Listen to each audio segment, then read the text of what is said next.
Atenção! Começa agora uma teleaula de processos de fabricação do curso profissionalizante.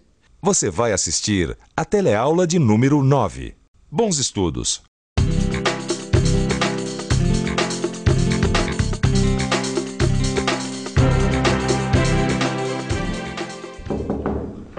Ô, Ananias, tudo bom? Tudo bem. Olha só o que eu achei no porão da minha casa. Que beleza, Caio. É linda, né? Minha mãe disse que era do meu bisavô. Sabe que uma espada dessas era feita artesanalmente? O ferreiro martelava até que a peça ficasse com a forma que ele queria. A conformação do material era feita com arte e principalmente com força. Esse processo de conformação mecânica chama-se forjamento. E este é o assunto da nossa teleaula de hoje. Na teleaula de hoje, você vai conhecer o forjamento. Vai ver alguns tipos de forjamento e vai conhecer os seus defeitos mais comuns. Mas o martelo e a bigorna são coisas do passado, né? Claro, eles foram substituídos por máquinas e matrizes que permitem a produção de milhares de peças. E é isso que a gente vai começar a ver agora.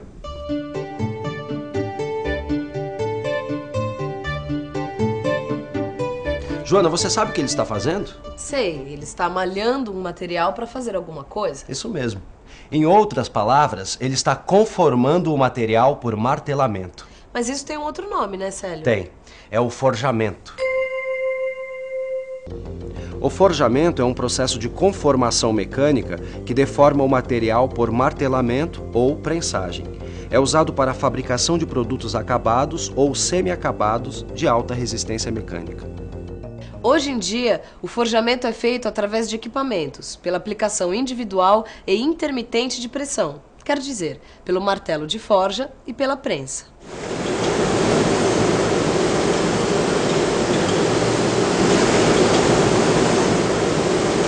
Além da laminação, da extrusão e da trefilação, agora eu aprendi outro processo de conformação mecânica, o forjamento. O forjamento pode ser por martelamento ou por prensagem. Agora, para saber qual é um e qual é outro, a gente tem que ficar por dentro.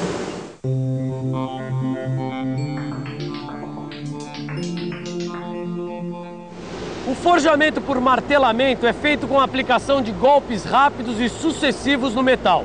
A pressão máxima acontece quando o martelo bate no metal, decrescendo rapidamente de intensidade à medida que a energia do golpe é absorvida na deformação do material. O martelamento produz deformação principalmente nas camadas superficiais da peça. Pontas de eixos, discos de turbinas e virabrequins são alguns produtos forjados fabricados por martelamento. Os martelos de forja aplicam golpes rápidos e sucessivos ao metal, através de uma massa de 200 a 3.000 quilogramas, que cai livremente ou é impulsionada de uma altura que varia entre 1 e 3,5 metros. Na prensagem, o metal fica sujeito à força de compressão em baixa velocidade e a pressão máxima é atingida pouco antes da carga ser retirada. Veja que a força é aplicada gradativamente. Assim, as camadas mais profundas da estrutura do material são atingidas, tornando a deformação mais regular do que no martelamento.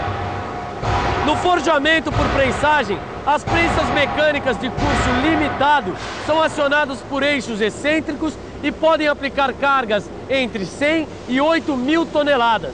Já as prensas hidráulicas podem ter grande curso e são acionadas por pistões hidráulicos. Sua capacidade de aplicação de carga fica entre 300 toneladas e 50.000 toneladas, mas elas são bem mais caras.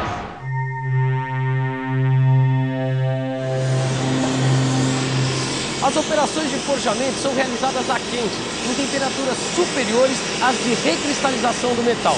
Peças como essas têm que ser aquecidas uniformemente, em temperatura adequada. Para aquecer o material a ser forjado, podemos usar vários tipos de condições. Por exemplo, fornos de câmara, fornos de atmosfera controlada ou por indução. Existem materiais não ferrosos que podem ser forjados a frio. Se essa espada fosse fabricada nos dias de hoje, com certeza seria usada uma matriz. Matriz? Eu acho que para entender o forjamento, você também tem que saber o que é uma matriz. Toda a operação de forjamento precisa de uma matriz que fornece o formato final da peça.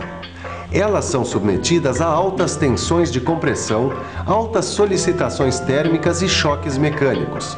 Por causa dessas complicadas condições de trabalho, as matrizes são feitas de blocos de aços liga forjados e tratadas termicamente. E quando as solicitações são maiores, elas são fabricadas com metal duro.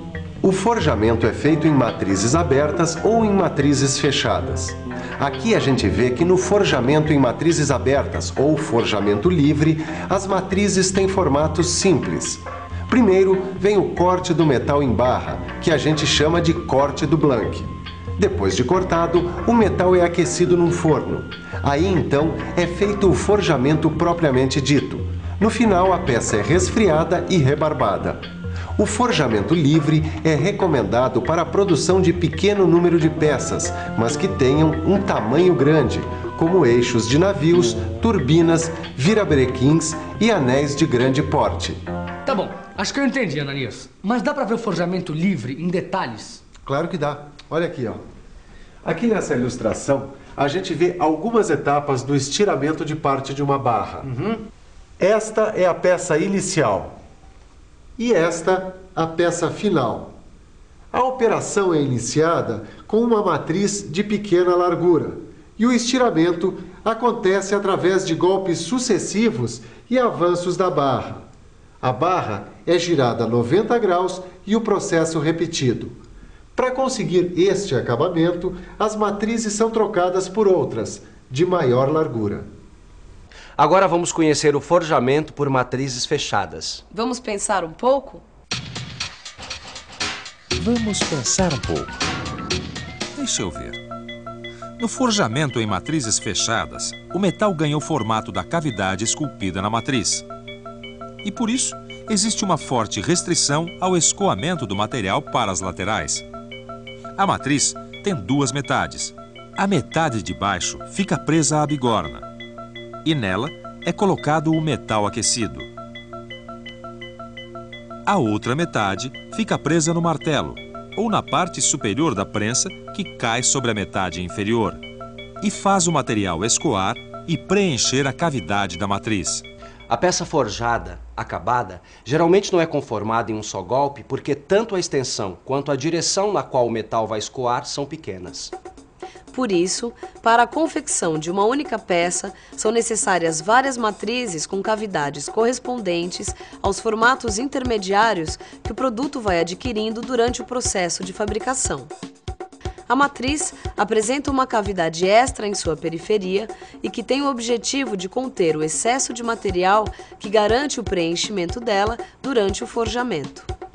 Esse excesso se chama rebarba e tem que ser retirado da peça logo depois por corte. Já deu para perceber que a rebarba é um dos problemas do forjamento por matriz fechada.